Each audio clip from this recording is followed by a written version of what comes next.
Hi, welcome to Hope in the Light of Suicide. I'm Tammy White. I'm the founder and CEO of the Bobby White Foundation, along here with my co-host. Good morning. I'm Bonnie Snyder.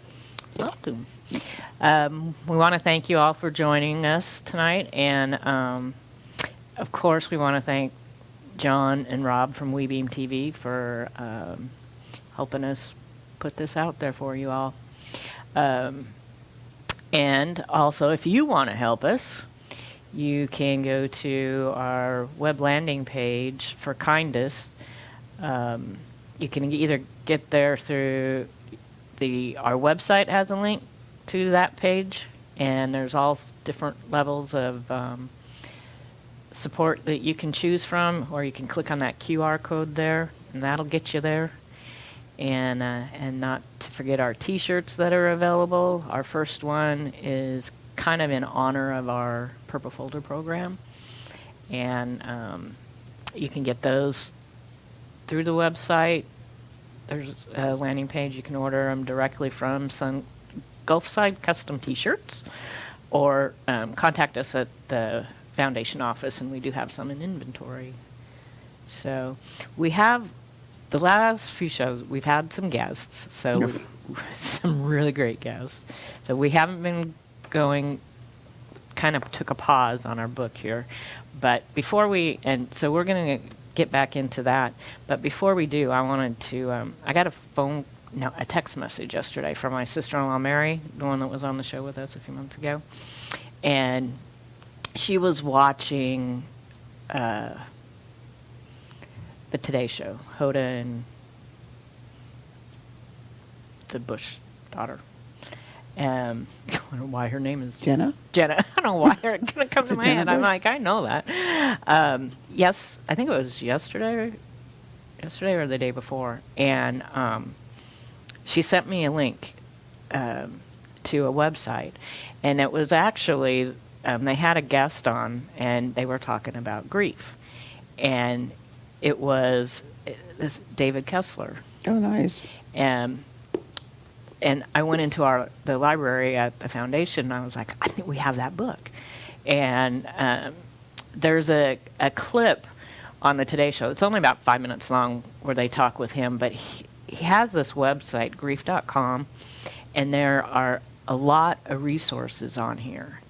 And, I mean, can be for all kinds of grief. But he does have some free things that are available that are specific to suicide.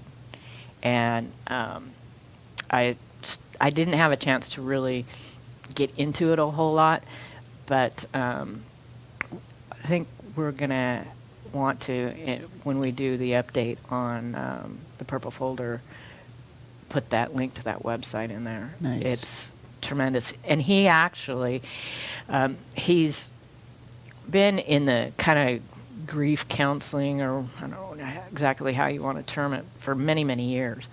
But just before he wrote this book because he lost his youngest son to what was, it was listed as an accidental overdose. But like you, wonder if it was really a suicide. And that brought him to writing that book, Finding Meaning. And he has, we talk about the 6 stages of grief, and he has, or the 5 stages of grief, and then he added a 6th one, the Finding Meaning. But he also has kind of expanded on that, and has, which is more, I don't know if you'd say it was more personal towards yourself, is the 6 elements of grief. And how you go through your grieving process and add these elements, and how well you do with each element as to how well you're going to get through your grief. Mm-hmm. So as we go forward, we'll bring a lot of that information to the viewers. But in the meantime, please check out that website, grief.com. It's really good. And if you want to order his book, he has on the site, I mean, you can get this book. He has the book. You can see it on the website. But if you go to smile.com and choose the Bobby White Foundation as your charity of choice, this little donation will go to us. And what you can do, he has, and I think it's only online, he has like a kind of like a workbook that goes with this book. And so you can just, he has a section on the site where you can just put in your receipt number, and then they'll email you the link that goes with this book.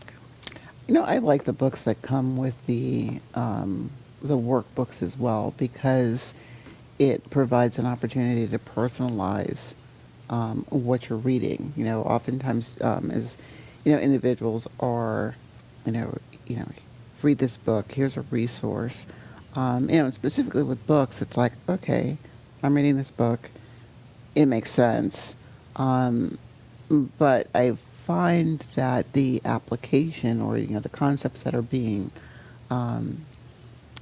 expressed in the book, really teeth are not attached to them until you can personalize them. You know, it's just what I like about, you know, the book that we're going through now, Processing Through Grief. You know, because it is, you know, it does provide that ability to, all right, so this is what I'm talking about. Now write about your experience or apply it to your experience. Because as we've said, you know, over and over again, you know, the grief process, how we deal with loss is different for all of us. I mean, you know, granted, there might be times where, you know, you and I may experience something the same, but even though we say, you know, hey, I went through that just like you, or that was the same as me, it's still a personal experience. And, you know, where I can say, I understand where you're coming from. It's, you know, because I went through it. It is still my experience. Right. You know, I understand where you're coming from. It's still your experience. So I love, you know, the workbooks that go with, you know, specific books. You know, and, you know, to the point of the book, Finding Meaning, I like that he added that, you know, additional step of finding meaning, because, you know, when you're dealing with, you know, loss, you know, especially, you know, when that loss is, you know, the death of a loved one, you know, it is what, I don't want to say purpose, but for lack of a better way to put it, what purpose does my life have now that this person is not here? You know, I find myself, you know, as I, you know, talk about, you know, Pat or Aiden, they're not coming back. You know, someone had made, you know, I remember talking about someone suggesting that I donate, you know, Patrick's clothing, you know, or that, you know, or, you know, his belongings. And I'm like, no. It's like, you know, again, it's like I'm giving my son away. I can't do that. At the same time, you know, I'm processing, okay, Bonnie, you know, he's not coming back, you know, and certain things I was like, okay, his t-shirts, you know, doing t-shirts. I can wear his t-shirts, you know, like, oh, wear his t-shirts. You know, Patrick was, you know, taller and larger than me, so some of them tend to swim on me, but it's okay. He wears t-shirts. Right. You know, he, you know, collected socks. You know, he's like 1,000 pair of, you know, novelty socks or different printed socks. And I was like, oh, all right, I can wear his socks. You know, but when it comes to like his other, you know, like his uniform that he wore for work, what am I doing with his uniform? I can't bear to, you know, get rid of it or donate it. Mm-hmm. And so, yeah, it is a process, you know, where you're finding what is the, you know, quote unquote meaning of your life, you know, after experiencing a grief. You know, and sometimes, I don't want to say we never find it, but you know, for some people, it can be a long road. So yeah, I'm, you know, off my tangent. Well, and you know, when you get some of these, you know, you, like you said, read through some of these books, great, you have some information in front of you, but then it's, what do I do with it? You know, and especially when you're in the midst of it, you know, it's like, I don't know what to do with it. And yeah, and these with the workbooks, it really helps you kind of understand. And even on his website, I started one of the video series, the suicide one, and he released like an introduction, a first video, and then I can't remember what he titled it, but it's kind of like it's your workbook for, it's an exercise for you to do, and he has you stop in the middle of the video and do this exercise, and then come back to the video and complete more of the exercise. So, that's more, I think, more helpful than just here, read this book. And like I said, what do you do? What do you do with the information? I mean, I like to, when I'm looking at some of the information, where I have those aha moments. Where I'm, it's like, oh my gosh, I have this book, and I'm going through it, and I'm reading something, and I stop, and I was like, like, he or she, depending on who the author is talking to me. And let me go back and read that again, because they're talking to me.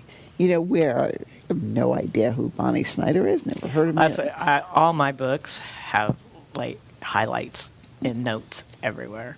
And yesterday when I was looking at that site on grief.com, in his introduction, and this is true, grief will come in waves, and you just never know when it's going to hit you or the emotions are going to hit you. So he's kind of explaining, what he's going to take you through, and he uses examples, and then he comes up and he said, talking about, maybe you lost Sally, maybe you lost Bob, and I was like, it just stopped me in my tracks. And I was like, out of all the names you could have picked my husband's name.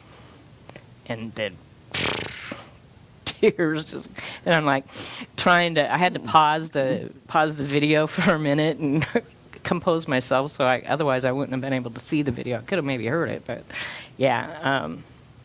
But it does help a lot. So we're going to go through, and this one section here is kind of hard for me because I think I'm past it I think I'm pretty good with being past this part of it, and it's anger. Oh. And I mean, for me, I think the heart is the hardest one. And I think it sometimes it still, pops up every once in a while. But how about you? I don't know that I can say that I'm past the anger stage. I find myself, I'm very, I tend to be a very even-tempered individual. Like, I don't, it usually takes a lot to get me upset. Funny story, kind of an aside. But as I'm looking at this, this particular section on anger, and I'm thinking back to a couple of days ago, my grandchildren pranked me real good. I don't know if you saw that. I just saw that you had mentioned that they had pranked you, but I didn't see anything go any further. The clip is there. Oh, is it? Okay. Oh my gosh! I didn't see it. To set it up, it's not to spoil anything, but I've watched this thing like multiple times, and I've shared it with with friends and colleagues. I was like, look what my family did to me. Just look at what my family did to me, and they're like, oh my gosh, like you don't lose your temper. And so what it was is I came home from work, and my daughter is getting ready to close on her new house, and so she and the grandchildren are at my house for the moment, and I have a big screen TV in my living room. The grandchildren found on, I don't know whether it was YouTube or something, cracked screen pranks, or, cracks. So they found this thing where you pop it up on the TV and it looks like the TV screen is shattered. Oh, no. And so I walk in the house and, they started filming like before I walk in the house. So you see the kids running around. She's home. She's home. And so my daughter comes to the door and, her head is down. And so you see me come through the front door. I, go in the kitchen for a moment. And I go to my room and my daughter's sitting there and she's like, yeah, your grandchildren. And so I'm thinking, all right, she's a mother of 8. It's like, all right, what's going on? If they flustered her, it must have been like a challenging day. So you hear her say, I know you want to get out of your work clothes, because I go to work like this. I go home, it's, sweatshirt and a T-shirt. But anyway, so I come out, you see me come out of the living room and I'm sitting there and it's like my one grandson is telling, his mom, hold her for a minute because they didn't pause this cracked screen thing. So it went back to regular TV. So anyway, cracked screen is up. I come out and, I'm telling my daughter, I would have been home a little sooner, but I took her 17-year-old to work. And I just gaze over and I'm looking at this cracked screen, the big screen in the living room and I'm like, please don't tell me I'm looking at a busted TV. And there was like silence. Please don't tell me that my TV is broken, and how the heck did my TV get broken? And so the two 11-year-olds, they're like, well, we were fighting again, and I threw they have punching, boxing gloves. I threw the boxing glove, at, Devin. Patrick's son, Devin, wasn't on this. So he was like, yeah, his cousin, he and his cousin are both 11. So he says, Jabril and I were fighting again. And, and so you hear Jabril say, well, yeah, I went to, Devin threw the boxing glove at me and I went to throw it back at him, but he ducked and it hit the screen. Long, uncomfortable pause. Like I said, nothing for it. It was a good maybe, 30 seconds or so. And I'm just... And so my daughter says, before you get too upset, and they click the screen to show me that it was a prank. And I was like, oh, I'm so going to get you guys. But, how sometimes things in our life happen, just as we are, what's our topic for today? And that topic just had to be anger. And I was like, wow, that, I'm looking at, I'm going to have to replace this TV in my living room. And, it's like, what are the many different ways that I could have responded to that? So I'm looking at, it would have been a huge expense, say huge, it would have been an expense to replace this TV. So I'm thinking, I could have went over and just slammed the TV down and it really would have been I could have punched my fist through it like, oh my God, I can't believe you did this. I could have, gone on a rampage and like, you're all grounded. I'm not a spanker, but that could be one of the times like, the fact that I don't spank kids, that's out the window. You're all getting a spanking. But I didn't, I just, but I think about how when we're dealing with emotional things, how sometimes there are times where we expect an emotion to happen that it doesn't. And then there are times that an emotion will manifest and you're like, where'd that come from? It's really not that serious. So when I look at certain things like, a busted TV screen, which you would think that would be high, versus, oh, I missed my favorite TV show today. Oh, that's kind of low.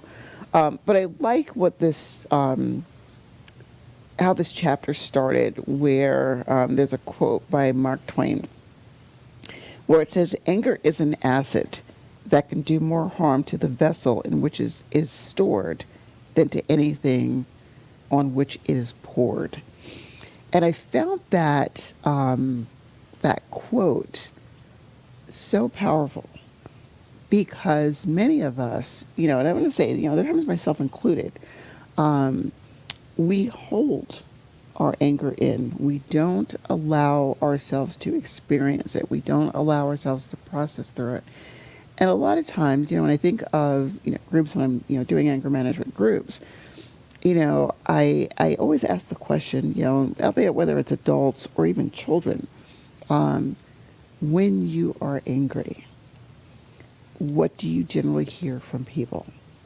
And sometimes what I will hear is, if it's a child, parents, okay? How many of parents will do this? What are you angry about?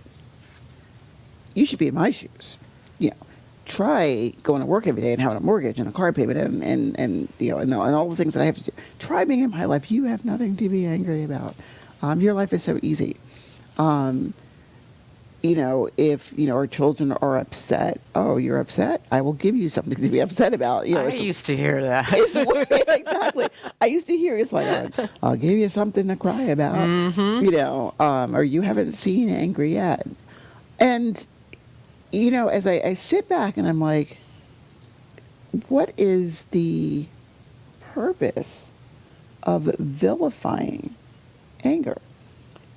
So I make it a point, to tell people, to ensure, here, anger is one of those emotions that we as humans have. It's natural. Now, how you manage it is one thing. We can be destructive, and when I'm thinking about, I could have been really destructive, the other day and punched the TV, punched a wall, grounded a child, went on a cursing rampage in my house.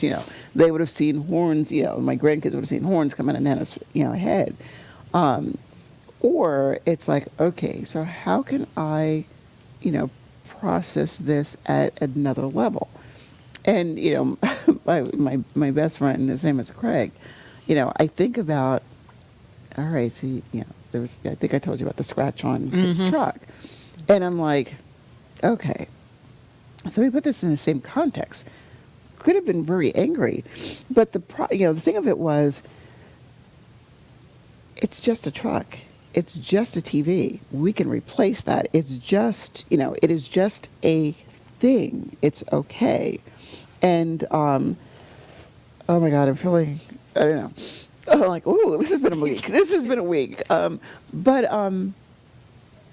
it was like, why, going back to the original statement, why is it for some people not okay to be angry? Because anger is equated with negativity.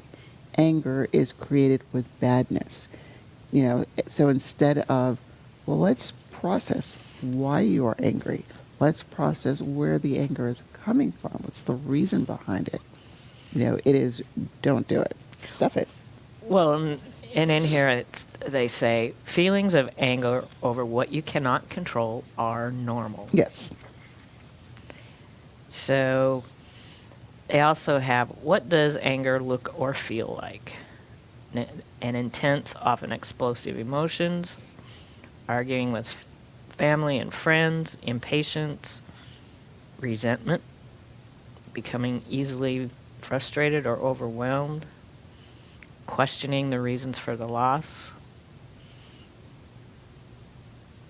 risk-taking behaviors, blaming yourself, others, the person, or a higher power for the loss. And anger can manifest itself in several different ways. But how do you cope with it? I like also where it says personalizing the loss, feeling like you are the victim.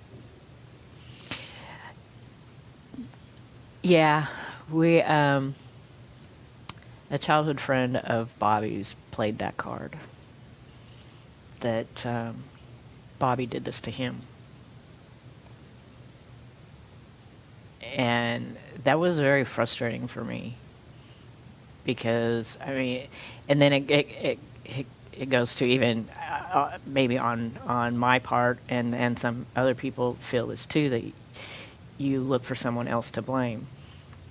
And I'm not the only one that feels this way, that he was a contributor to part of my husband's death.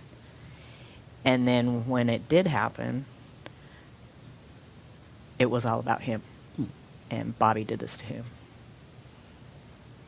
I think it's hard to, for some people to take a step back and, process, however the loss happened.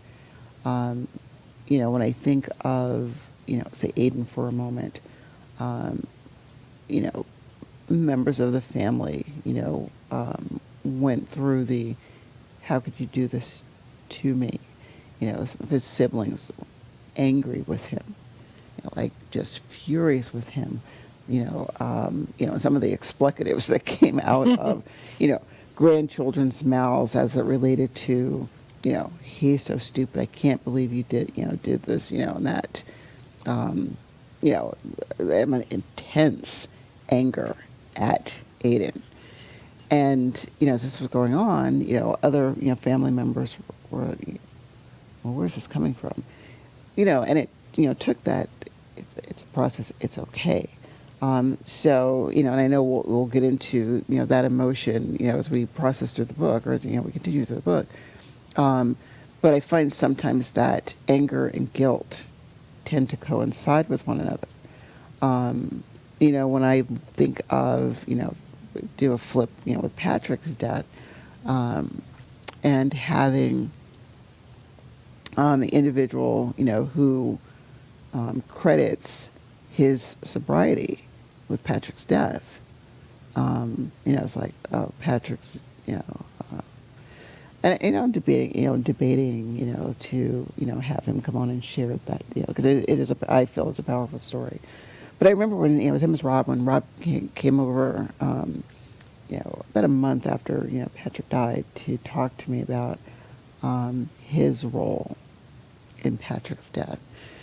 And, again, it was he and his wife were petrified, about, coming over.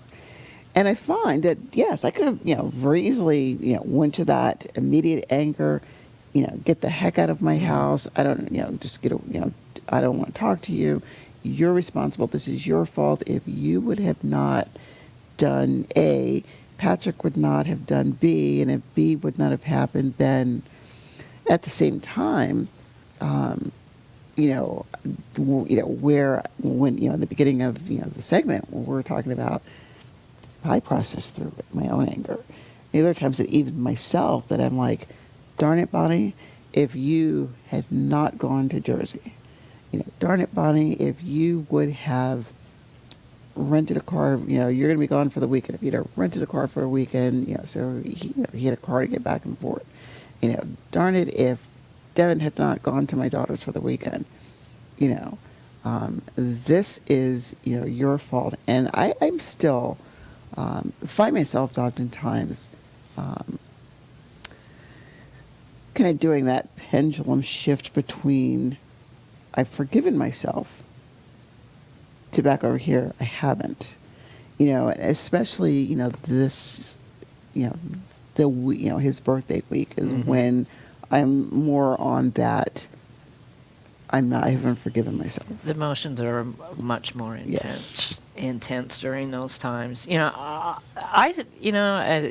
about it, I still have that too. I mean, and, sometimes it's like, darn it, why'd you do this? We were supposed to grow old together, Or me, you didn't have to go get that door on the truck fixed right then. It could have waited. And, maybe you wouldn't have done what you did. But it's not as intense. But then, again, just like with you, at times, it may be, more intense. Because, we've said so many times, all these stages, it's not you go through this one, okay, I'm okay with that. Okay, I'm going to go through this one, okay, I'm okay with that.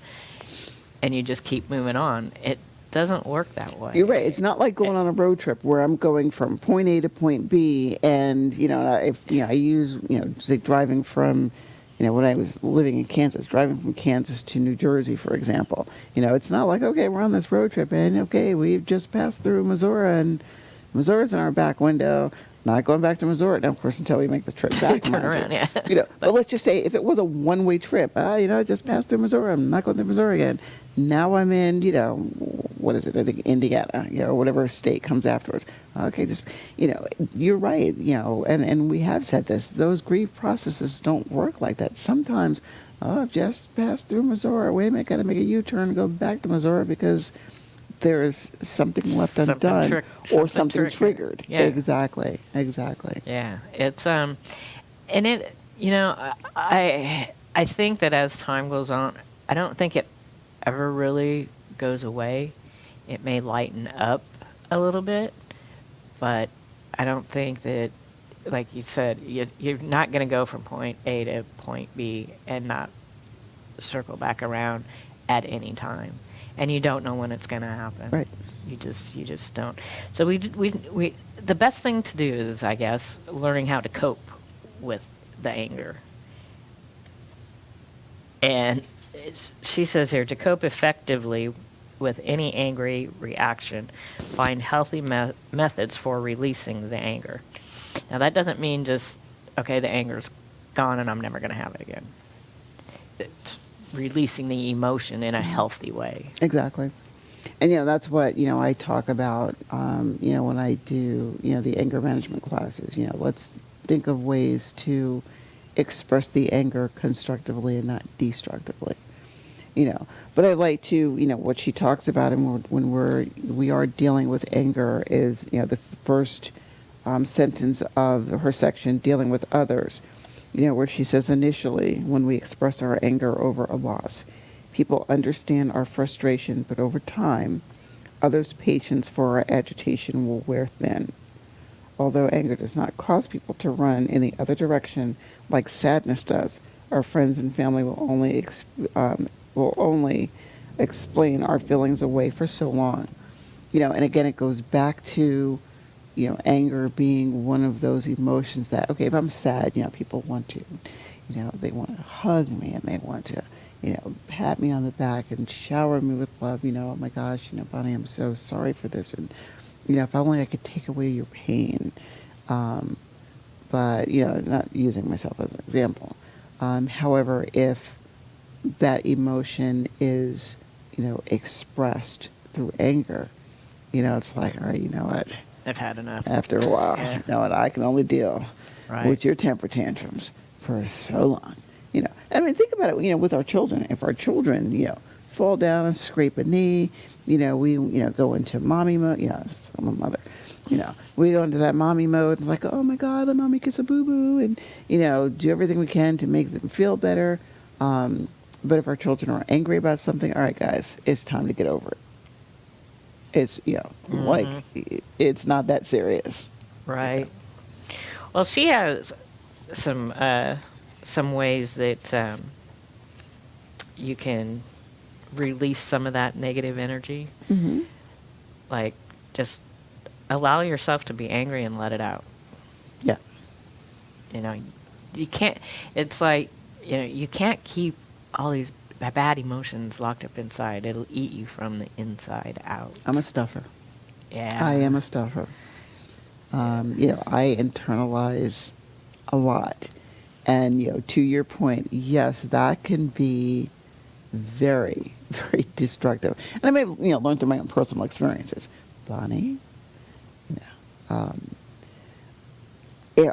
it's almost in some instances becomes hypocritical for me sometimes, because I'll look at somebody and I'll say, I can't fix what I don't know about. But at the same time, oh, by the way, I'll use an example. Tammy, when you, didn't invite me for lunch, and I'm just using because you would not invite me for lunch. So make sure we're clear, folks. This would never happen with us. But using that as an example, Tammy, I'm upset that you didn't invite me for lunch the other day. Instead of, Tammy, my feelings were hurt because you didn't invite me for lunch. I'm going to, I'm like, I'm going to stuff it. It's not a big deal. It's just Tammy. And, maybe she wasn't hungry that day. I'm still upset that she didn't invite me to lunch, but I'm still upset. Conversely, however, hey, Tammy, what's going on? You didn't invite me for lunch last week. And I'm thinking, so I'm like, oh, well, you didn't invite me either. So does that make us even? But, those of us who are I think I was once labeled a master internalizer. You know, gosh. but those of us that, you know, tend to be stuffers, internalizers, it's like, I need to, you know, I want to make sure that I fix any, what's the word that I want? Any hurt that I may have caused to you. But I'm not as comfortable addressing, say, a hurt that I may feel. I'll get over it. Yeah, I will get over it. Just deal with it by yourself. What sense does it make to talk about it? Because it's only going to make things worse. It's going to escalate it into something else. So I'll just stuff it and keep it aside. Is it really going to change? And, you know, and after a while it does become, because then after a while, here we are, say 3 months later, and something does happen. You know, what's the potential look at? She's like, oh, by the way, Tammy, you know, it's now 2022 month. Remember back in, you know, June of 2021 when you didn't invite me for lunch. That was a year ago. And you're still holding on to that? You know. And it's, well, yes, because why? Never addressed it. Never addressed it, yeah. When it happened. And, you know, so then it like I said, becomes, yeah, it's you know, like Mark Twain said, it's an acid. It is. Well, and it can, I don't know what the term would be, reproduce itself manifest in physical ailments. You know, it'll affect your health, not only your mental health, but your physical health. Yeah, headaches, ulcers, you know. Years ago, when I lost my first husband, it was really weird, and I didn't see it coming, but because I've never had like any like really issues with acne or, you know, anything like that, but not long after he was killed, I started getting these open big blotches all over my face from the stress, and not knowing how to deal with what I was going through, because I was really pretty young, but whatever I was internalizing was manifesting in physically on my body, and it took a while to get that I guess under control, but yeah, and there's just so many other ways. Other ways of coping or trying to reduce stress is muscle relaxation, meditations. You know, do daily meditations nowadays. I mean, you can get there's an app for everything, and oftentimes, like either first thing in the morning or if I'm having a rough day, I'll find an app and just chill and listen to a meditation, and it really changes, you know, your mood, your tone, you know, everything. She talk about your anger with a supportive friend. We got that here. You know, we have that here. You know, yeah, we do. And I mean, even, you know, with us, you know, having this platform and sharing, you know, our experiences, you know, as we, you know, review and, you know, process through the different books that we use, you know, it is, you know, there's a lot of truth, I feel, in the statement. No one knows what you are going through better than someone who has been through it also, you know, or somebody, you know, who actually takes the step back and understands it, you know, is able to put things in your perspective and not from their own. You know, so having, you know, those go-to people that you can talk to on a, you know, that's not going to be judgmental, that is not going to get over, you know, tell you to get over it. Right. You know, I joke. I didn't say I joke. You know, but I've talked about, you know, again, one of my best friend. You know, it's like, you know, he's told me enough. I'm your best friend.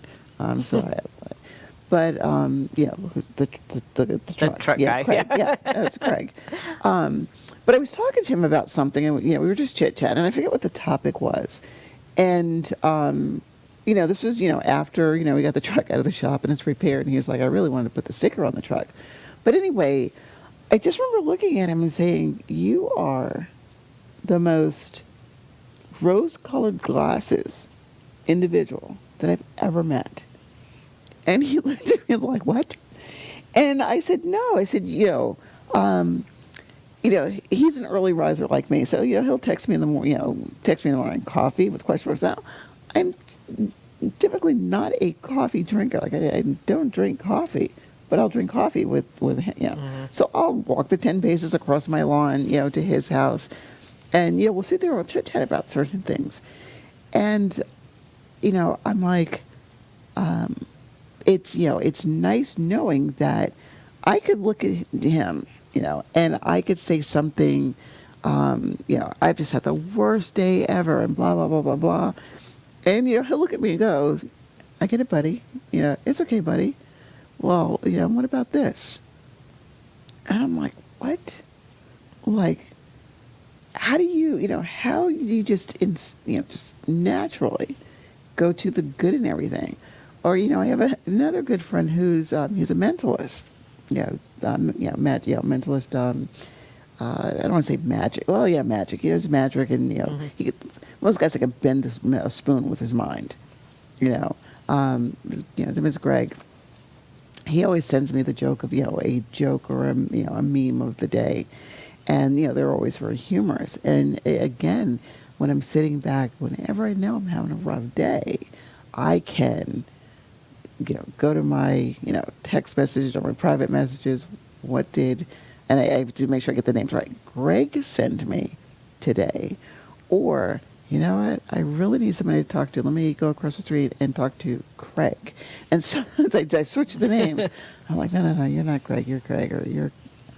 But, yeah, having that supportive friend. And, of course, let me say no more. We have each other.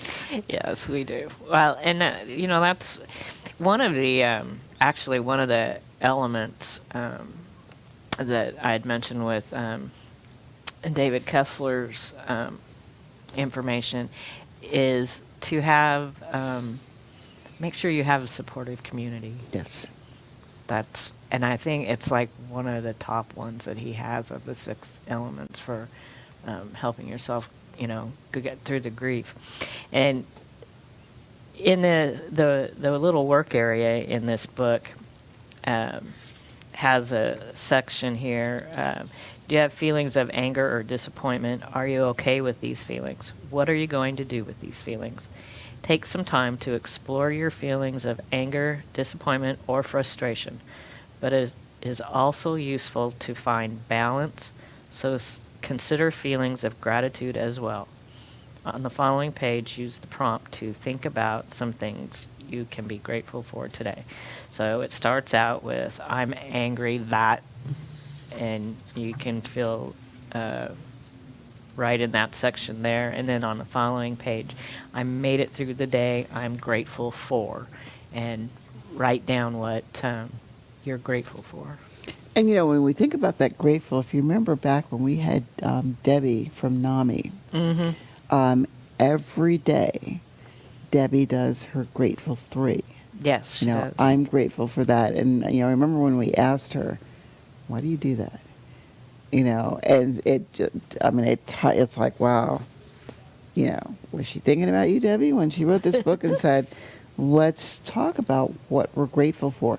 And, and as I sit back and think about it, some of the things that, I see, whether it's her specifically or, other people, jot down or share, this is what I'm grateful for.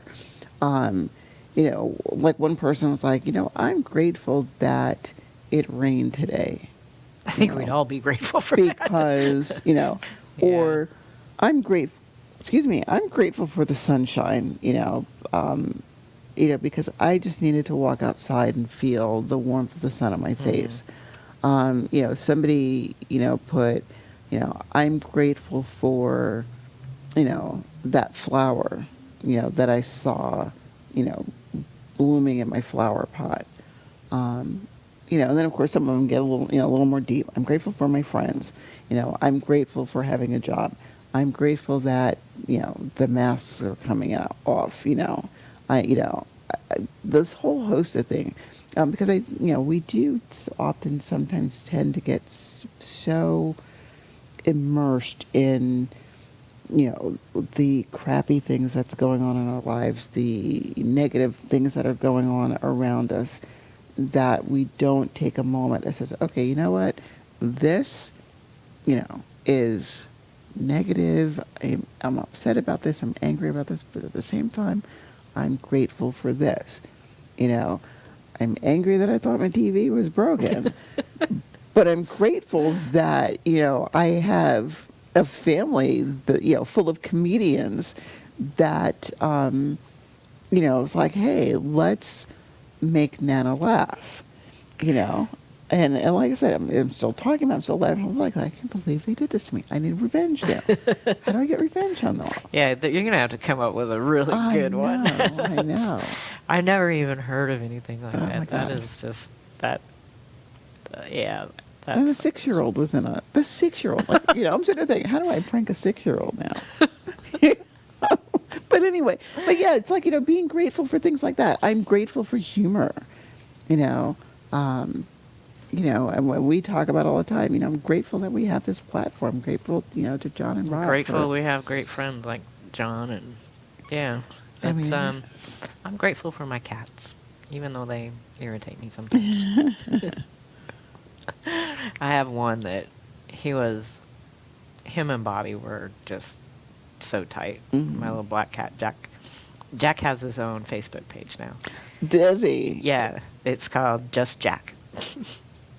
Has Jack sent me a friend request yet? I don't know. I'll have to check. Well, let's check on that. Yeah, I love Jack. Jack is a sweetheart. Jack is, He has his own personality. And the thing is, he's a lot like his father was. Mm. He can be he'll be so sweet and loving, and then all of a sudden do the stupidest thing. And I've told him on more than one occasion, yeah, I do talk to my cats. I'm like, you know what? You're so much like your father. when he pulls stuff like that, but he's a sweet guy. So yeah, he started a Facebook page. Yes, I don't have pets. Like unfortunately, I don't have time for pets. But back to Craig, he has a little dog, TJ. And it's like if TJ comes up missing, you know where he's at. But yeah, I'm grateful. I'll go and knock on the door, and they've a window, and because TJ will run to the door barking, and he'll see it's me. So it's like bark, bark, bark, bark, bark, whine. And it's like let her in, hurry up, let her in. And it's like, oh my gosh, I just love this little. He's like. So you have a dog, but you don't have to take care of the dog. Correct. See, and I have that too. My neighbor Kathy, she's been a godsend throughout this whole journey. She's been our neighbor for about 15 years, I guess, and I think it's been 7 years already. She got her dogs had passed away, and she got a new puppy, and she is a chow. That's the dogs that she likes, and she's a blonde chow. She's beautiful, and she just loves me to death. And Bobby had made the comment that Kathy had better live long enough to take care of this dog, because otherwise we'd end up with it, and it wouldn't go so well with all our cats. But anyway, so I got that dog, and then my new younger neighbors, a young couple, they're going to get married this fall. They're so sweet. They have 2 dogs. And one is a really overweight dachshund, Mm-hmm. and his name is Max, which that's one of my cat's names. And then Kinsley is a adorable, I think she's a Cocker Spaniel. She's so cute too. And I want a dog, but I really don't need one right now because I've got them on both sides, and I'm taking care of Kinsley and Max this weekend, so it'll be good. Well, and I sit back and I wonder, with you and having a dog, one, but the cats have an issue with, Mom, what are you doing? Well, see, that's one of the things too, and especially with Jack, because Jack got so mad when I brought the twins in, Felix and Oscar, the cats, And he was so mad. Oh, he acted out. But I'd have to get a puppy, something that is almost starts out smaller than them, so that they can help raise the dog, because it's, yeah. And then the dog would have to get used to your chicken. Yeah, if starting with a puppy, that's no big deal. My cats never ever bothered the chickens. When I had a bunch of them, we had one of our cats. She passed away about 6 months before Bobby. She would wait until the chickens they were all in the yard, and they were just kind of like all together. And then she would just take off and run and jump in the middle of them. Oh, no. And they go scattering. Absolutely.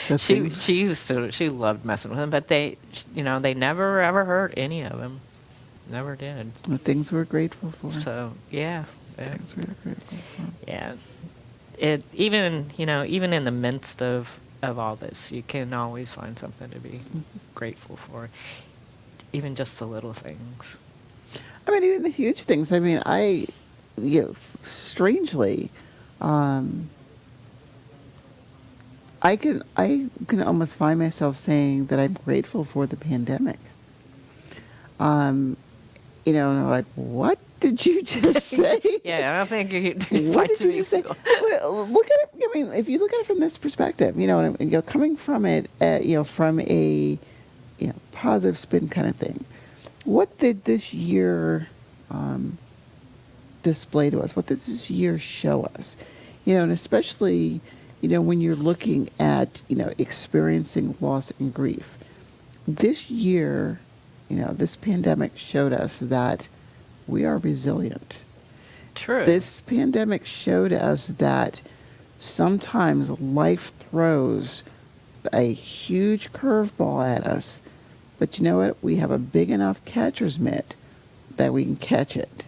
And say, you know what? I got you.